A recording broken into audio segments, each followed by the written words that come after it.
Muy buenas a todos, se nos fue marzo, un mes cargado de información con un montón de novedades. Te contamos acá en nuestro resumen mensual qué fue lo que sucedió, lo más importante, y si te interesa saber qué es lo que puede pasar para abril, quédate hasta el final que te cuento. Bueno, vamos a empezar este mes por el mercado global. ¿Por qué? Porque lo más importante tiene que ver con la guerra entre Estados Unidos, Israel e Irán. Definitivamente este conflicto dominó la agenda de todo el mes. ¿Y por qué en definitiva esto empieza a ser muy importante? Bueno, en primer lugar, genera un problema realmente en lo que tiene que ver con la oferta de petróleo. Esa oferta de petróleo limitada lo que hizo fue subir fuerte el peso del petróleo, pero no por un periodo acotado como inicialmente se imaginaba, sino que viene siendo un periodo ya que lleva todo el mes y todavía no está claro si el conflicto va a terminar o podría continuar. ¿Qué es lo que provoca este petróleo que pasó de $84 a picos de 120 aproximadamente a lo largo del mes? Bueno, definitivamente lo que provoca es, en primer lugar, muchísima incertidumbre. En segundo lugar, un problema para la economía mundial, porque la energía forma parte de absolutamente todo. Transporte, industria, un montón de situaciones se verían afectadas con un precio del petróleo tan alto. Entonces, ante esa incertidumbre, ¿qué es lo que hace el mercado? Bueno, fue directamente a lo más seguro. Lo más seguro hoy por hoy representa los títulos del Tesoro americano. Entonces, lo que eso provoca definitivamente es una suba en las tasas de los títulos del Tesoro americano. Esto después tiene otras consecuencias. Un petróleo tan alto no es lo mismo que dure a lo mejor un par de semanas a que dure prolongadamente quizás algunos meses adicionales. La siguiente consecuencia necesaria de un precio de petróleo alto tiene que ver con la inflación que podría provocar a nivel mundial. Las previsiones de inflación de casi todos los países se vieron revisadas al alza.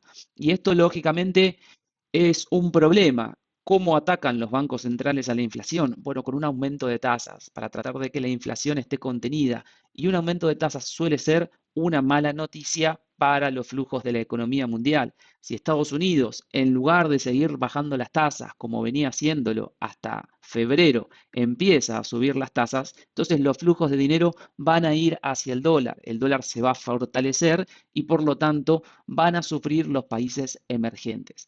Estas fueron todas las consecuencias que trajo la guerra hasta el momento.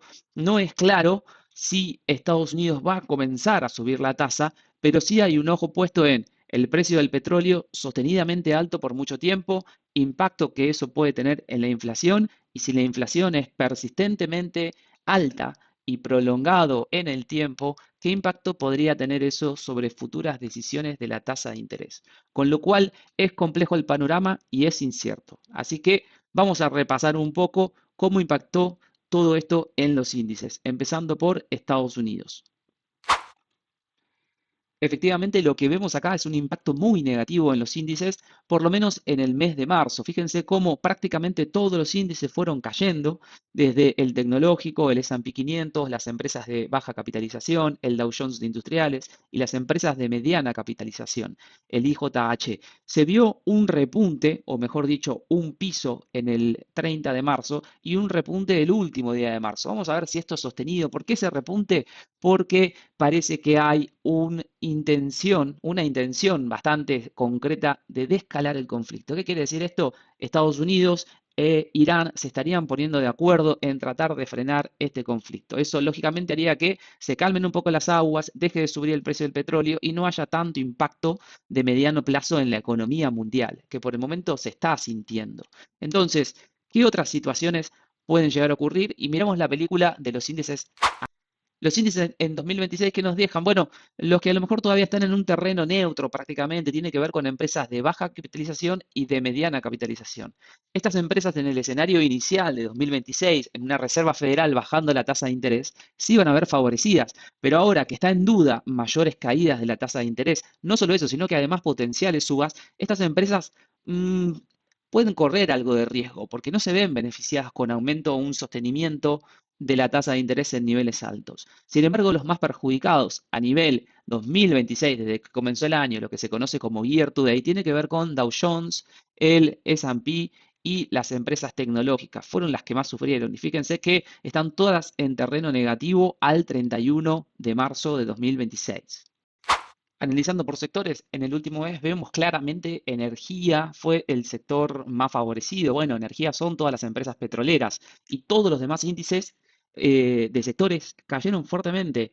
No tanto el tecnológico, utilities que es servicios públicos, empresas relacionadas a prestación de servicios en Estados Unidos. Consumo defensivo cayó muchísimo. Lo que tiene que ver con real estate, es decir, inmobiliario, también cayó muchísimo. Son sectores que están muy afectados en caso de que la tasa deje de bajar o empiece a subir. Así que esto se repite. En lo que tiene que ver con la performance year to date, como decíamos, todo 2026 desde que empezó el año, bueno, energía lidera con casi el 36%, materiales básicos bajó muchísimo, ahora lo vamos a ver, sobre todo porque son empresas ligadas a metales, a producción, extracción, y todo ese sector se vio impactado por la caída en los precios de los metales. Así que estamos en un terreno en donde a lo mejor todavía hay un gran ganador que es energía y el resto está expectante.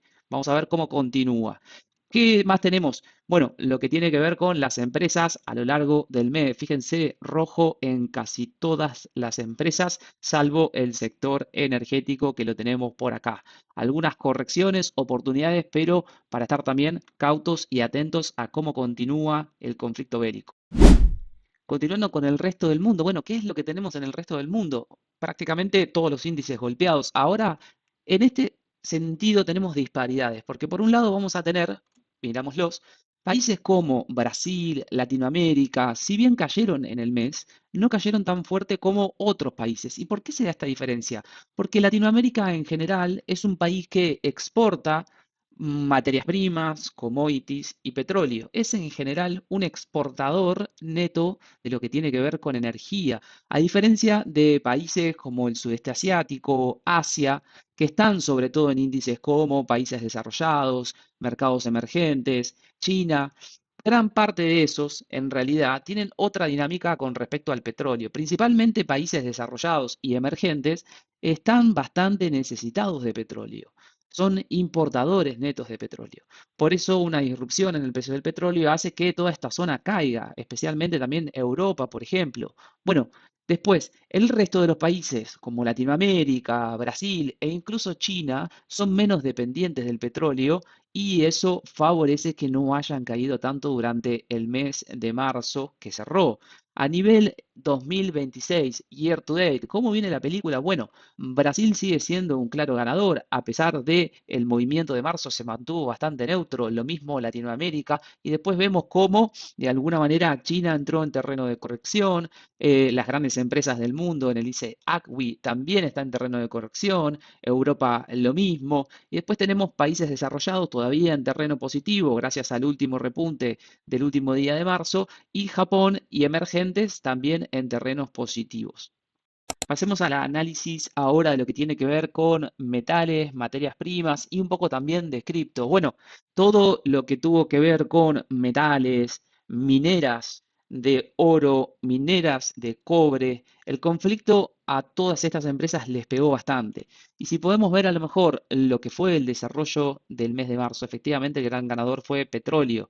US Oil es el ETF que pudimos esperar en el mercado local. El Bitcoin se mantuvo bastante estable, incluso subiendo un 2% a pesar de la pobre performance que viene teniendo, pero lo más impactado fue mineras, fue también metales, cayeron fuertemente los precios de los metales luego del rally que tuvieron en enero y lógicamente las empresas productoras de esos metales, de esas materias primas, sufren en sus cotizaciones y se vieron las caídas más fuertes. En lo que tiene que ver con todo el año 2026, year to date, bueno, el petróleo desde el inicio de enero con la invasión a Venezuela, el retiro de Maduro y ahora con la guerra subió fuertemente en el trimestre un 90%, una suba realmente estratosférica. Y después tenemos todavía uranio manteniéndose en terreno positivo, el oro a pesar de todo también en terreno positivo junto con la plata, las mineras todavía no entran en terreno negativo, el Bitcoin no recupera, pero realmente en estos niveles que el Bitcoin se haya mantenido en este contexto es positivo. Esperamos ver en algún punto no muy lejano en el tiempo algún repunte de Bitcoin.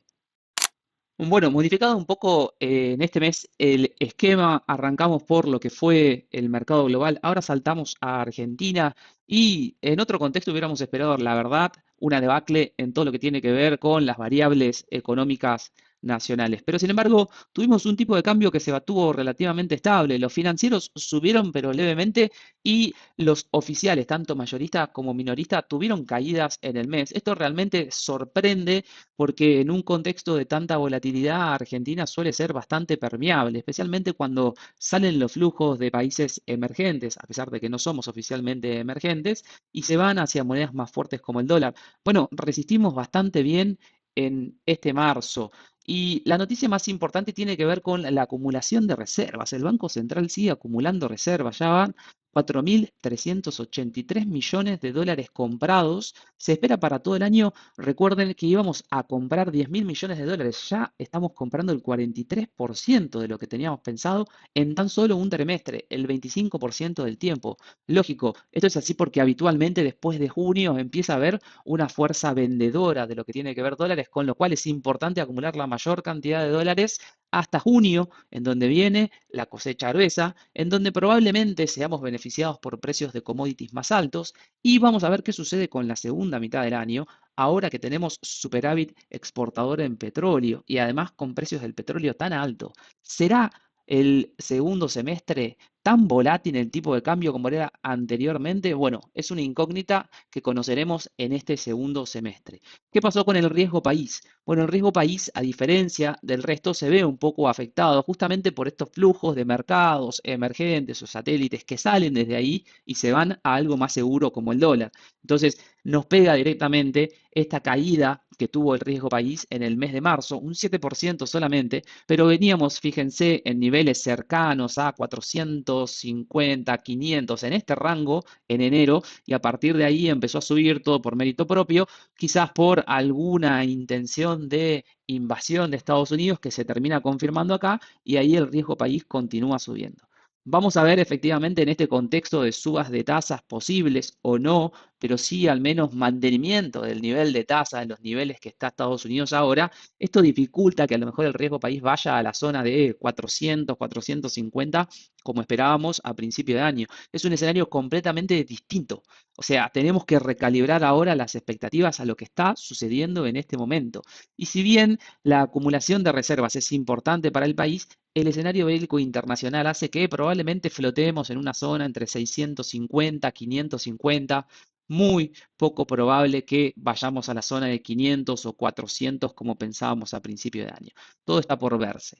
Con respecto a la inflación, ¿qué sucedió? Bueno, la inflación global empieza a ser un problema. Argentina, que tiene inflación constante, no está exenta de eso. Si bien la inflación no voló, se mantiene en niveles sorprendentemente más altos de lo que son las estimaciones privadas. Cerramos la inflación de febrero, con el dato que se conoció en marzo, en 2,9%. Se esperaba consistentemente inflaciones más bajas, pero los datos que publica el INDEC terminan siendo más altos a los esperados. Estamos en niveles ya casi del 3. Fíjense cómo fuimos subiendo desde el 1,5 en mayo del año pasado, post salidas del cepo, a niveles alrededor del 3. Esto no preocupa, porque lógicamente a lo mejor, previo a la salida del cepo, hubo determinada expectativa de inflación más alta que después no se dio, corrigió un poco en mayo, pero probablemente esta línea tendría que haber hecho alrededor de 2,5 y mantenídose alrededor de esos niveles.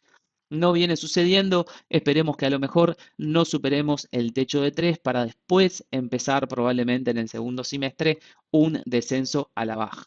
Con estas expectativas de inflación y de tipo de cambio, bueno, ¿cómo viene por ahora la película en lo que va de 2026? Tenemos una inflación acumulada proyectando lo que es marzo alrededor de 8% en el año y el dólar viene cayendo un 4% en lo que va del año, con lo cual se va generando esta brecha que es interesante, pero que al mismo tiempo hace que el peso se revalorice.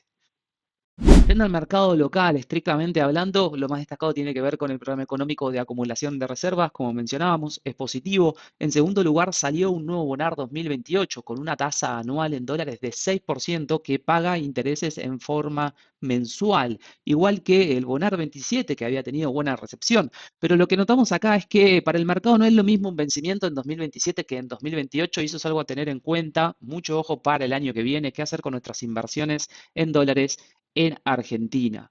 pinta ser un año complejo electoralmente y eso puede impactar en muchos activos de los que tenemos. Y el mercado lo está poniendo en precios. Energía y producción, la suba del petróleo lógicamente hace que vaca muerta sea un factor muy importante para nuestro país, con producción en máximo en 27 años. Realmente esto es algo destacable, cómo puede empujar lo que tiene que ver con el petróleo a la entrada de dólares al país. Vamos un poco a lo que tiene que ver con los bonos. Bueno, los bonos, lógicamente, al haber subido el riesgo país, acá recalcamos, el riesgo país y el precio o rendimiento, mejor dicho, de los bonos van en sentido inverso. Si el riesgo país sube, el rendimiento de los bonos también va a subir y por lo tanto su precio cae. De esta manera, entonces vemos que durante el mes de marzo tuvieron un rendimiento negativo de 1,5%, en donde el tramo corto, vencimientos en 2029, 30 y 27, respondió mejor, pero el tramo largo se ve un poco más afectado. Sin embargo, si miramos la película de todo el año 2026, los bonos en promedio todavía están en terreno positivo a pesar de la corrección que tuvieron en marzo. Y fíjense cómo los bonos más cortos rindieron mejor que los bonos más largos o medianos en esta zona. Bien, entonces, como venimos comentando, el contexto internacional hace un poco más difícil que quizás nosotros podamos pensar en un riesgo país en la zona de 400 puntos. Muy probablemente nos encontremos en una zona más cercana a 550, 500 puntos. Eso nos hace ser un poco más defensivos en nuestras recomendaciones, en donde quizás los bonos más cortos en este contexto en particular, diferente al de principio de año, puedan ser un poco más defensivos y mejor opción para tener en cartera, o por lo menos ponderar una mayor proporción de estos. ¿Cuáles nos gustan más, el AN29 o el AL30? Esto nos podría a lo mejor llevar a que sea un escenario de TIR de 9%, 8%, o un AN29 nos puede dar entre 2 y 5% de ganancia en dólares. Un AL30 nos mantendría el capital entre 0 y 2%. Y fíjense que si a lo mejor el riesgo país sigue cayendo, son también un poco más defensivos, por ejemplo, que el AL29. En el caso del AE38 sucede lo mismo. Es un bono que ante escenarios positivos podría subir un poco más que sus pares más largos, como 35 y 41, pero ante escenarios negativos de caída del riesgo país, fíjense cómo caería menos que el 35 o el 41, por ejemplo.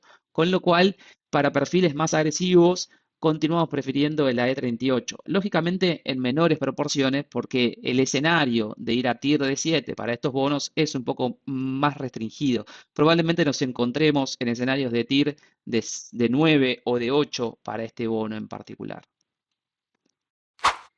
Y finalizamos el análisis del mercado local con lo que tiene que ver con el Merval, que tuvo un muy buen mes a pesar del contexto internacional adverso. Subió tanto en pesos como en dólares casi un 13-14% aproximadamente. Entonces, eso nos deja en una buena perspectiva, pero es importante destacar para el Merval, a pesar de la suba que tuvo en el mes, este rango lateral que viene teniendo en la zona de retroceso que habíamos planteado hace algunos meses atrás, en 1740 los tocó y después recuperó a partir de ahí, con lo cual ahí establece un piso bastante claro sobre la media de 52 semanas. Realmente es un piso que respeta muy bien. Ahora, tiene un techo en los 2130 aproximadamente, es un techo que intentó superar una vez, dos veces y no está pudiendo. Vamos a ver si logra hacerlo. Para eso entonces lo que podría llegar a suceder es que rebote contra ese techo y vuelva hasta esta zona alrededor de los 1800 puntos, quedándose todavía lateral, o que finalmente logre superar ese techo y después tengamos una especie de confirmación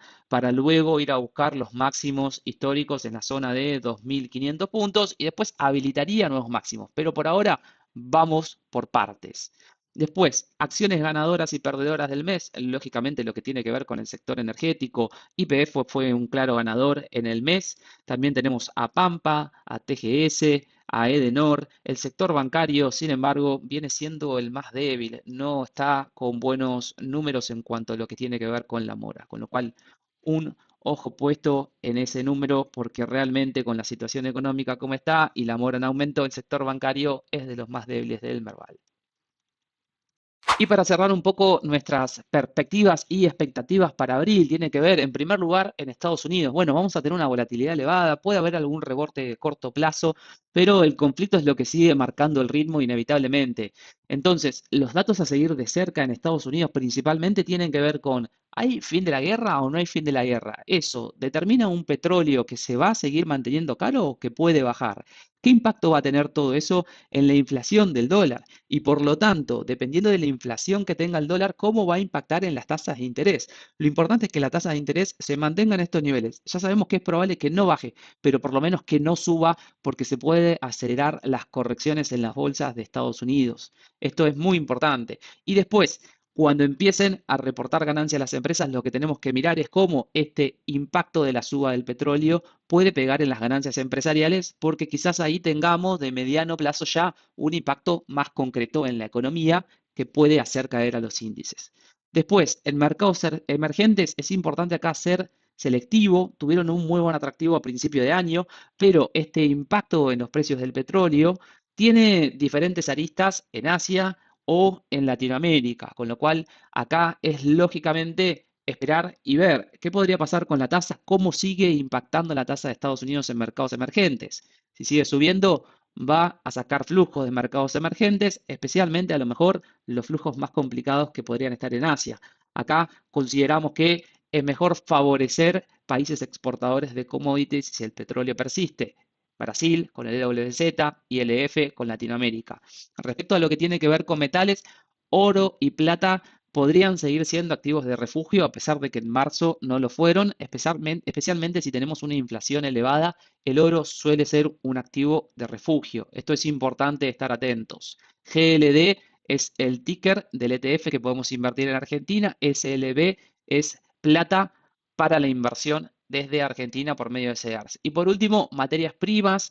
Lógicamente el petróleo sigue siendo el eje de todo este conflicto. ¿Podría seguir subiendo? Eso dependerá de la duración del conflicto y de la apertura del estrecho de Hormuz, que es algo que hoy está controlando Irán y por donde pasa gran parte del petróleo mundial. El cobre podría estabilizarse si hay un nuevo shock y no entramos en una etapa recesiva. Con lo cual, esa es nuestra perspectiva para abril. Es de bastante incertidumbre todavía, con lo cual es importante tomar decisiones estratégicas y bien consensuadas. ¿Cómo termina el mes? El índice de medio codicia, el miedo extremo. Definitivamente esto es una buena noticia para los que son agresivos y estaban esperando oportunidades de compra a precios más baratos, pero lógicamente implica volatilidad, con lo cual muchísima paciencia y pensamiento estratégico. Y si lo miramos a largo plazo, fíjense en la historia, qué es lo que sucedió cuando el índice estuvo tan bajo en abril del 2025, las tarifas de Trump, todo este problema fue oportunidad de compra. Octubre 2025, casi noviembre, otra oportunidad de compra. Estamos en niveles bajos, pero con un contexto diferente. ¿Es oportunidad de compra? Bueno, eso lo determinará el mercado, pero hay buenos precios en algunos sectores. Espero que te haya gustado este cierre mensual de marzo con nuestra expectativa para lo que tiene que ver con abril y nos vemos el próximo mes. Adiós.